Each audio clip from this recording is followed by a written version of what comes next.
আমাদের দেশের রাষ্ট্র পরিচালনা, চিন্তা চেতনা, বিচার ব্যবস্থা এবং বাংলাদেশের বাস্তবতার প্রেক্ষাপটে চিন্তা করলে যেটা দেখা যায়, আমাদের দেশের ঠিক পূর্ব দিকে যেটাকে আমরা সূর্য উদয়ের দেশ বলে থাকি, তার নাম হচ্ছে জাপান। সেই জাপানের চিন্তা চেতনা এবং রাষ্ট্রীয় যে বিচার ব্যবস্থাপনা, তার থেকে কত শত বছর পিছিয়ে আছি, তা একটি ঘটনা না বললে আপনারা আঁচ করতে পারবেন না। সম্প্রতি জাপানে ঘটে যাওয়া একটি ঘটনা আমাকে তাই মনে করিয়ে দিল।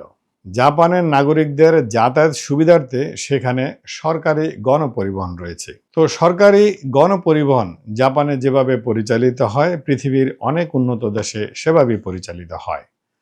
একটি সরকারি গণপরিবহন যখন নির্দিষ্ট কোনো একটি স্টেশনে দাঁড়ায় যাত্রী উঠা নামানোর জন্য, তখন নিয়ম হচ্ছে বাসের যে সামনের দরজাটি, সেটি দিয়ে যাত্রীরা উঠবে এবং বাসের মাঝখানের যে দরজাটি থাকে, সেই দরজাটি দিয়ে প্যাসেঞ্জার নেমে যাবে।